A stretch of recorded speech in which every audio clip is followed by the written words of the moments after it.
Fellas, you know Degree Cool Rush deodorant, right? Well, last year they changed the formula, and guys were mad about it. One dude even started a petition. So guess what? Degree heard us, admitted they messed up, and brought the original Cool Rush scent back exactly how it was. And it's in Walmart, Target, and other stores now for under $4. So grab some and remember why its cool, crisp, and fresh scent made it the #1 men's antiperspirant for the last decade. Degree Cool Rush is back, and it smells like victory for all of us.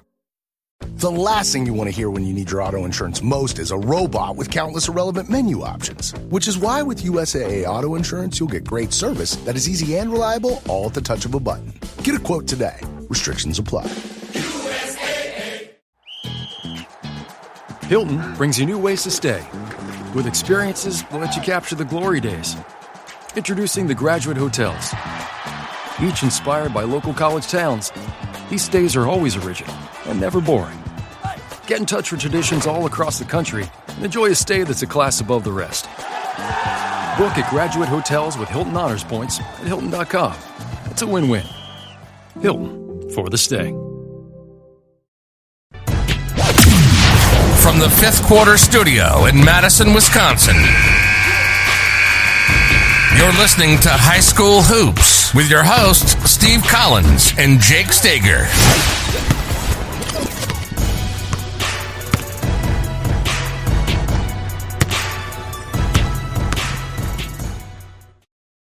Hey, everybody. Welcome, welcome, welcome. Super excited to talk about Alaskan Nets. Has many meanings, not only fishing nets, but basketball nets. But before I jump in and talk about that a little bit in this introduction, I'd like to give a big shout out to our two sponsors. First of all, teachhoops.com for coaches who want to get better. Go over and check them out. One-stop shop for basketball coaches. Everything you need to become a better basketball coach in one place. Can't imagine a better time. Can't imagine a better holiday present. Can't imagine a better time to join. Also, go over and check out Dr. Dish, the #1 shooting machine in the market. I don't remember if I saw a shooting machine in any of the gyms in Alaska. We're gonna have to talk to the people at Dr. Dish about that. I don't remember if I do. Anyway, so let me tell you, if you are a high school coach, if you're is somehow related to a high school and you want to see this movie and maybe share it with your community, share it with your high school, I will put all of the information down below. I'll put the link. I'll put everything that you need to be able to get this, to screen this movie. I'm sure it's going to make streaming services eventually, but if you want to get it faster, it is great. It's about a small community in Alaska. It's about the triumphs and the heartache. It's about basketball. It's about community. It's about family. It is so good. I told Jeff, and you'll hear in the podcast. It brought tears to my eyes. It was I won't spoil anything, but it's the ups and downs of being a high school coach, and I think you're going to really enjoy this movie and enjoy learning a little bit about it when I talk to Jeff in a second. But it's definitely going to be worth your time. I watched it the day before I did the interview with him, and it was a 6 a.m. shoot around in the morning, school all day, practice after school. By the time I got sitting down to watch it was probably 8:30 at night, and it kept me engaged the entire time. I'm excited. I'm excited to share it. It's won some awards. Won Santa Barbara film, like the Watcher's Choice or Chooser's Choice. I don't know much about film festival, but anyway, it won the top award in the Santa Barbara Film Festival. It won the top award. I'll give a shout out to Middlebury because my son goes there. Won that film festival. It's a Middlebury grad, so there you go. If you need a reason to watch it, I think you'll enjoy this movie a lot, and I think you'll enjoy learning a little bit about it with Jeff and I, and then you'll want to go sign up and listen to it. So enjoy the podcast and have a great day. Bye. Do this. All right. So tell me a little bit about how Alaskan Nets came about. Yeah, I honestly kind of stumbled across it. I'd been looking for a sports story to tell for a while. I was a big fan of the high school football film Undefeated, which is a documentary film about this high school football team in Tennessee. and had been looking for a story like that kind of inspired me. And honestly, I just was cruising the internet one day and I stumbled across this photo essay about this community called Metlakatla and was shocked that A, basketball was so huge in Alaska. Never would have guessed that. B, was surprised that there was only one native reserve in all of Alaska. I thought there'd be a whole lot more. Right. And then C, thirdly, the fact that these kids are playing basketball, but also commercial fishermen responsible for the livelihoods of their family in this super dangerous and, at times life-claiming industry. It was just this wildly curious world that I had to learn more about. So stumbled across it, reached out to the coach while they were in the process of losing the state championship the year before, and said I wanted to tell a story. And he's like, all right, come on up, come meet the community and see what happens. And how big is the community? It was kind of hard to tell by when I watched it. There's between like 1,000 and 1,500 people there. And how close is the closest town to it? I mean, do you have to take the ferry to get anywhere? Yeah, you have to take a ferry or a seaplane. Ketchikan would be the closest town. It's probably a 20-minute or less seaplane ride, but those are dicey. And then the ferry is probably an hour or so. Wow. So I was just telling him I was telling Jeff before I jumped on, I'd watched it last night. One of the quotes that hit me, and I was telling him, I'm not going to spoil it for the people that are going to listen, because I'm going to put this both on. I have two podcasts. I'm going to put it on Coach Unplugged and High School Hoops, because I think there's a lot of high school coaches that will appreciate this. It was I don't remember if it was Danny or DJ that said it, but I think I might be paraphrasing here, but it's like, I wish life was a little bit easier, which was, I think, can summarize the movie a lot, that it's just not about basketball.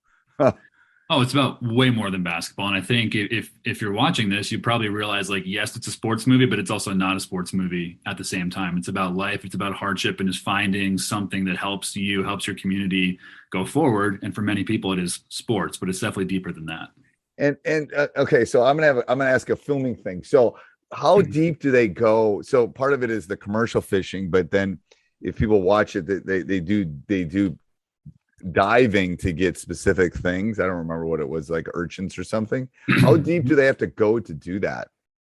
It kind of depends. Sometimes they can find it in the shallows, probably 20 feet. Okay. Sometimes they'll go upwards of 90 feet. It really just depends on where the product is. They have different dive zones, and some zones just happen to be deeper than others. And is it murky? Is it like really hard to see down there? What makes it so dangerous? There's probably like 30 things that make it really dangerous. I think, the first part about it is just they're doing it in the middle of the winter, which, as you can imagine, being underwater in the middle of an Alaskan winter is not a fun place to be. So the waters are super cold. You have a very thin air hose connecting you to the boat that can freeze, and then your air supply is choked off when you're at the bottom of the ocean. Tides can push your boat, drag you across the bottom floor. A whale or something could swim through, take your line out. You could get tangled in seaweed. In the case of the film, there's obviously some tragedy where equipment will fail. Just about everyone I talked to in the community, even the old timers, have all had multiple close calls, and it's just whether you can survive it. Really, is what it comes down to. Yeah, and so give people a little premise of the background. I think it makes it unique that the quote unquote two lead characters are related. I think that's unique too. Yeah, it's definitely unique, but it's also fairly common in this community, because the community is one giant family. Like, no one ever leaves the community. It's generation after generation just stays in Metlakatla. Occasionally new people come in, but honestly, not really. So the two core characters are Danny and DJ, kind of a Batman and Robin dynamic, where Danny's the older cousin, DJ's the younger cousin, separated by a year. And DJ absolutely, positively hates living in the shadow of Danny. But that's just where he is. Danny's a better fisherman. Danny's a better basketball player. The girls want Danny more than they want DJ. It's kind of what it is. And the story really is their relationship, which is thick as thieves, tighter than pretty much any relationship I've ever seen before, but also super volatile. So they have a lot of, dark family history and pain and suffering that they're trying to overcome while getting along on the basketball court to kind of bring hope back to this community that's been pretty devastated, both in recent history and in the course of the film. And I think what tugs at you a little bit too is that it's almost deeper than I have an older brother. It's almost deeper than a brother relationship in some respects. At least it comes across that way in the film. Yeah, I mean, they are like truly related, and they kind of are brothers in the sense that like one mom married the other dad, dad married the other mom, so they really are super connected. And they do everything. They hunt, they fish, they play basketball. They literally do everything together. So how many were on? So this is again, I coach in a really big, basically urban school in Wisconsin, and so I'm watching the basketball as basketball. So this would be obviously the smallest division. I think there were 70 some kids in the school. Yeah. How many kids were on the team and how many kids actually played? That was kind of hard from a basketball standpoint to tell. Yeah, it's funny. So 72 kids in the high school. Of those, probably 25 or so are involved in basketball. Okay. And on the varsity team, they were kind of decent at the like freshman level too. So in kind of cleanups, the freshmen would play. I'd say maybe like 9 kids would maybe play. Okay. In meaningful games, 6, maybe 7. Okay. That's what I could kind of tell. It's like, ooh, it looked like some, from a basketball standpoint, I was watching some of the basketball.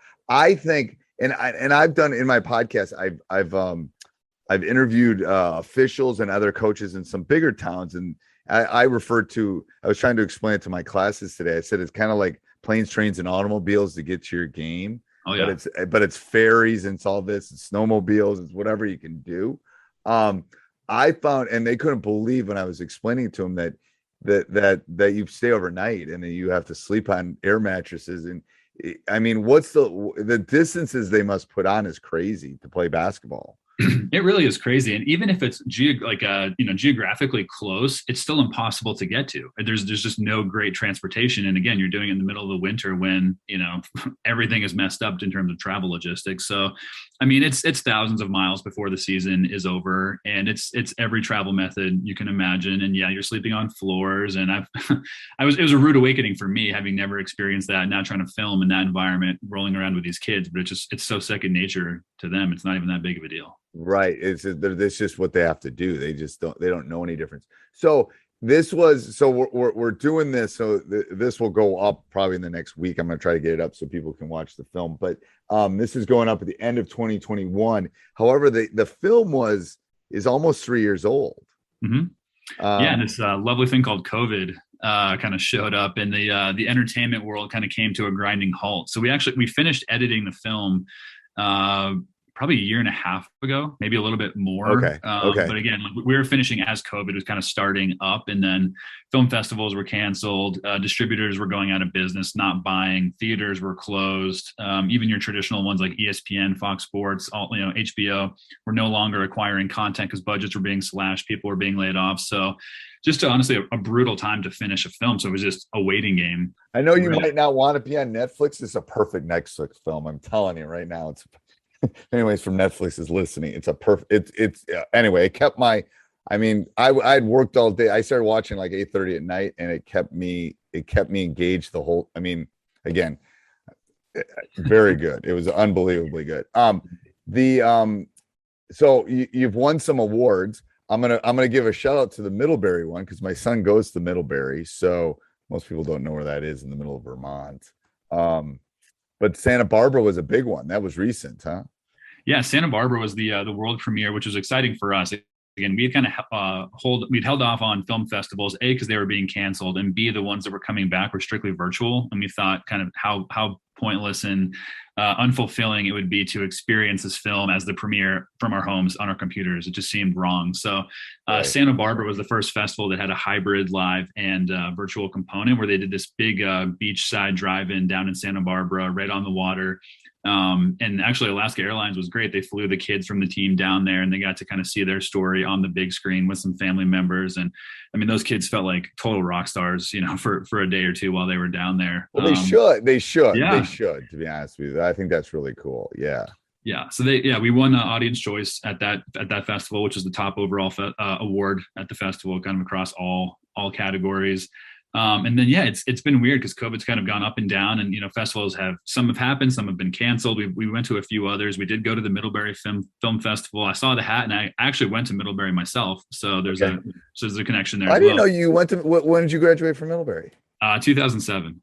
Okay. Yeah. My niece graduated from there too. So that's one of the reasons, she's working, she's a computer scientist. So she's working at Google now. Nice. Great school. Did you ski? my son's trying to take up skiing. I'm not totally convinced he's going to be able to do it, but it's funny. I didn't ski at all when I was there. I grew up, I played basketball, and then, I didn't get into skiing until I moved to Jackson kind of in the years following. Okay. That's awesome.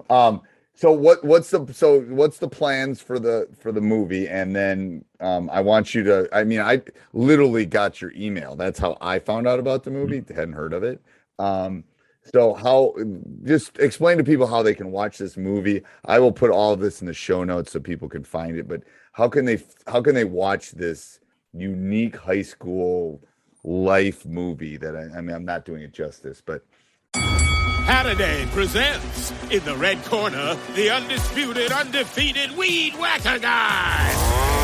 Champion of hurling grass and pollen everywhere. And in the blue corner, the challenger, extra strength Halliday. Eye drops that work all day to prevent the release of histamines that cause itchy allergy eyes. And the winner by knockout is Halliday. Halliday, bring it on. Yeah, I think, well, the cool thing, again, it was kind of born out of COVID, this idea that entertainment as we know it, I think, is changing. And you're probably seeing that in theaters still. A lot of movies that normally would crush at the box office are getting destroyed. And I think the model is just changing. So we started thinking about different ways to bring this film out in this new world we're living in. And Alaska Airlines was kind of an early believer in the project. They hooked me and my team up with vouchers to travel around and do this project. So when things were shutting down, we actually approached Alaska Airlines and said, hey, we have this idea. Let's make this film available to any high school in America, any high school in Canada, any high school that wants to see this film, host a screening at their school, whether it's just for their teams or, best case scenario, for their entire community. And it's free. The schools can sign up for free. They can invite their kids, their community members. And we give schools a ton of latitude. A lot of schools are renting out theaters or, doing multiple. It's really kind of a cool thing. But the goal is for schools to be able to bring their communities together kind of in this quasi post-COVID world and just, enjoy the movies, enjoy some sports and have fun together. And if they want, they can turn it into a fundraiser with all money going back to their school programs. So really, that's the first thing that's going to happen. Already we have, I think, well over 500 schools across the country have already signed up and will be participating this winter. And then in the spring, come April, the film will be out kind of in your traditional, VOD streaming platforms from there. Oh, cool. Yeah. No, I think it's going to be, and that will be very unique. And I think I saw that you're doing kind of a raffle for it. I almost took my team to that tournament. If I'm thinking of the Alaskan Airline one, it was probably 6 or 7 years ago. It was between that and Myrtle Beach. We ended up going to Myrtle Beach. Just because you don't blame me. In the middle of winter, not a lot of sun in Alaska. Yeah, I don't blame you. But it's so I think, explain how that works too. So for people, if they sign up too. Yeah, that's kind of a nice little carrot at the end of it. Hopefully people just want to see it because it's a really cool story. But we know sometimes people need a little more encouragement. So our friends at Alaska Airlines have decided that kind of one lucky school who participates in this high school movie night, both of their boys and their girls basketball teams will be flown up to Anchorage, obviously not this season, but next season, to compete in the Alaska Airlines Classic. And they'll play against some of the best teams in Alaska. And they also invite other teams from the lower 48 as well. So you'll probably see another team or two from the lower 48 in addition to kind of those top teams in Alaska. And kids will get a kind of a cool chance to see probably a part of the world that they might not have seen otherwise and maybe will never see without this. Yeah, I think so. How long did the filming actually take? It's probably a year and a half of like true filming. So we started in September of 2017. I actually got married in October of 2017. And then in November, I moved up there full time to start making this film. And I lived on the res through the basketball season. So my wife was very loving and very understanding. And I'm still married somehow, but. Oh my, bless her. Bless her indeed. She's definitely in the credits, believe it or not. Yes, so I believe that. Yes. But then, so after the basketball season was over, we went back to film, hunting, fishing, interviews, and kind of follow up from there. So it's probably like, I guess, maybe 14 months and 15 months of true production time. Okay. And I won't spoil what everyone's doing at this time, because I always love that at the end of documentaries, kind of finding out what everyone's doing. But are most of them, and they're still all up there roughly?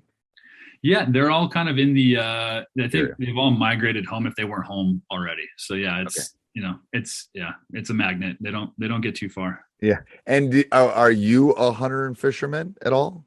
personally? I love fishing. I've never hunted other than kind of just going up there with them, but I love fishing. Yeah. Okay. And did you get to do that when you were there? Oh yeah. I mean, they always loved like, okay, great. We'll film today, but like, you got to come out with us tomorrow and just like actually fish. So actually there's certain tribal rules where I cannot commercially fish up there in their protected waters, but for subsistence fishing, I could go with the coach and we could go halibut fishing. We can go trolling for kings and things like that. But yeah, they have protected waters that only tribal members can fish. And that's kind of, and is coach from there? No, he's from Washington State. He kind of found his way up there. I feel like a lot of coaches end up at Alaska, maybe fresh out of school, where they're kind of looking for opportunities. And I know the pay is pretty good right out of school, get some kind of cool exposure and see a part of the world, like I said, you might not see. But he's been there for probably 7 years now, maybe 8 years. Okay. So anything else about the movie that you'd want to share? I mean, obviously the Chris Pratt thing is interesting that he's a producer. Mm-hmm. Yeah, so he's an executive producer on the project. It's funny, my first job in entertainment was at United Talent Agency, which is one of the top few agencies in the world. And when I was finishing the film, I showed it to them. They loved it. They wanted to help represent it as we were kind of moving forward. And without my knowing, they actually showed it to Chris Pratt, who's a client of theirs, who just started his own production company looking for kind of uniquely unexpected American stories. And this kind of qualified for them. So they took a look at it, loved it. Chris is from the Pacific Northwest, spent some time in Alaska as a child. And it just really clicked with him. So he hopped on board as an EP, which has been super cool and very validating. Oh, I bet it has. I mean, so do they, I saw that outside basketball court. Is that used a lot in Alaska? I saw that one that was in the film a lot. Actually, showed it 2 or 3 times. Yeah, the outdoor court really is the center of life in Metlakatla. It doesn't matter what the weather is, rain, snow, sun, day, night, like they will always be on the outdoor court. And that thing is beat. Like that thing will, destroy your ankles and your knees, but then the kids love it. The community loves it. And it's funny because you would think maybe like a town hall or a community center would be the center of life in maybe a small community. Their town hall is a basketball court. It's just an indoor basketball court that people go to and play at night. And that's where the youth games are. So like literally the community revolves, emotionally, physically, geographically around the basketball courts and game. It's what moves them and keeps them going. And is there any tourism to it, or is it too isolated for that? There was tourism briefly. I mean, they have like a very minor tourism. There was back, I don't know, a number of years ago when the cruise ships were kind of going through, Disney got a wild hair and like, oh, you take a day trip to the only native reservation in Alaska, and they would kind of run a boat over there and they'd kind of give them a little bit of a tour. But that I think has died off and isn't really too much of a thing right now. So very, very minor tourism, really. It's just, they're kind of alone, honestly, on an island, literally. They are, and it's so beautiful. I mean, you can't. I mean, even the film. I mean, you have to watch it on a big screen to get how truly beautiful it is. It's crazy. It's stunning. I mean, there's few places like Alaska. I had never been there prior to making this film, and I've tried to convince my wife to move there, but she's like, hell no, we're not doing that. But go visit as often as you want. But yeah, it's another world. And I think, a lot of times, probably guys more so than girls, but you kind of catch the bug when you go up there and you just want to. And how was the fishing turned? Because you kind of hinted that the fishing's turned not bad, but has not been as good. What happened? Why? Is it global warming? What's caused that?